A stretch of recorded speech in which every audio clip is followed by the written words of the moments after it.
Good morning! So una sa tanan, ipalailas na ako akong kagalingon. Ako dahil si Girly, ang inyong proud probinsyanang Cebuana na naadri karon sa Saudi Arabia. So this is not the first time that I'm gonna doing voiceover, but yes, kay na-cringe ko sa akong tingog, but let's go na jay. Ang dami nang nag-voiceover ngayon, so padayunan na nato ni. So atong agenda karon jay, padulong ta mag-duty kay para mangina bohe na pod. Since wala man tayo sakyanan, so mag-commute yun ta syempre. Good thing ani nga commute kaya ang among apartment tuol ra siya sa mong office, mga 5 to 10 minutes ra ang biyahe. Depende pod sa traffic. Syempre atong hisgotan karon i-share lang ako sa inyo ha kung giunsa nako pag-abot diri sa Saudi Arabia ug unsa ang akong trabaho. Okay, since taga Cebu man ko, pero probinsya mo sa Cebu. But then, before pa lang ko naabot diri sa Saudi is nag-work na ko sa Cebu City. So way back 2023, that was the year nga ni larga ko. So sa tanan ng mga nadunggan ako ng mga agency sa Pinas, although dili kayo daghan, but kani siya nga agency is wala siya placement fee. At first naagid ang pagduha-duha, but eventually, as what I said to myself that time nga dili ta kabalo kung unsa ang outcome if dili nato suwayan. So kani nga agency na sila Facebook page and dito din nakuha sa ako ang ka-workmate ang ilang number. Ang first step lang ng mga gibuhat ato is nag-message me ato nga number sa among important details like name lang o contact number. And then wala pa na human ng isa ka adlaw na textan na dayon me for interview.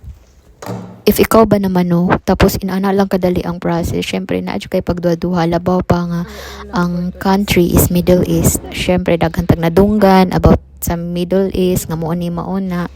Pero as what I said to myself that time nga if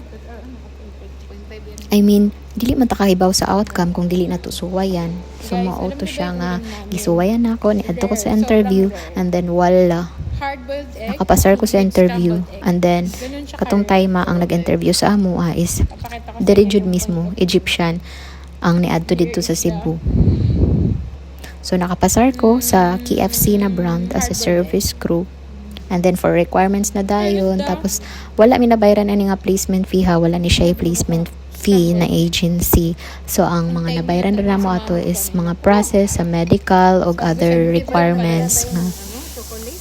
And then since sa Cebu man ko, sumaadto pa kog Manila para mag-attend sa PIDO, sa mga orientation. So maupod to ako nagasto pa ko og ticket padulong sa Manila. Then nagstay pa ko dito sa Manila like mga 3 days ay ako nakalarga jud diri sa Saudi. So to cut the story short, ang ako mga nagasto in total mga less than 30k, something like that.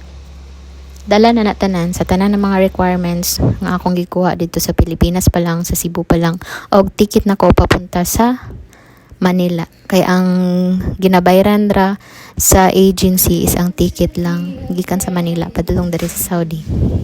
Mauto fast forward na ta, naabot na ko diri sa Saudi Arabia atong mga September 2023. So atong nga time nga pag-abot na mo diri sa Saudi is dili pa na siya ingon nga gideploy ka na dayon dito sa KFC. So mag-agi pa mo og receiving. So gikan sa agency nga Pilipinas, naa pa siya another agency diri sa Saudi mismo ay ha ka ma-deploy dito sa employer gyud nimo. So while naa pa mi sa receiving, mga 1 month sad mi dito nagstay. Dito lang ang nakaparat kay syempre dili mi pwede mo gawas. Tapos, ang among pagkaon, provided siya ha. Pero, balik-balik ang sudan. Mora to ang problema. Pero after dito sa agency, if ma-deploy na ka dito sa company gyud sa accommodation, is okay na ang tanan. Pwede na ka makagawas. Mauna to siya nilabay na mga adlaw. Nagsugod na kong trabaho. Although na adyo mga daghan nga challenges. Labaw na ang mga customer kay na customer nga dili jud kabalo mag-English, no? So, kailangan nimo mag-Arabic. Uy, syempre, di matakabaw mo Arabic. Wala man sa nag-i-appeal sa among kuan na kailangan nga kabalo ka mo Arabic. Those are one of the challenges talaga. Pero God is with me. Nabalagpasan na to tanan nga challenges. Di ba nag-start ko September 2023. So until April 2024 ako nag-work as a service crew. Which is wala sad na ko gi-expect nga maabot ko ani nga position So, ang next na to nga itako sa akong video is nga nung napunta ko sa another position na ako karon, which is ang pagka-technician o nana ko sa office. Thank you, Lord. Since April 2024 until now, naanak ko sa office nag-work. As in, grabe. Wala dyan ako ni-expect ang tanan. But this is God's plan for me. Charis. Pero bitaw no, looking back ba sa akong mga naagian is makaingon jud ko nga pagbuot jud sa Ginoo ang tanan. Pag i-surrender nimo sa iyaha ang tanan nimong mga worries, grabe jud. Dili ka mag-expect sa mga moabot sa imo. If na may mga comments or mga questions, as long as kaya na ko tubagon, then leave it in the comments, guys. And that's it for today's video. Once again, this is Curly, your proud Provincianang Cebuana here in Saudi Arabia. Bye! Wow, salamat po. Salamat! Parang binili mo lang to sa Shein, sir eh. Wag mo nga kami i-email. Enemerut. Sir, salamat at naalala mo kami sa Egypt.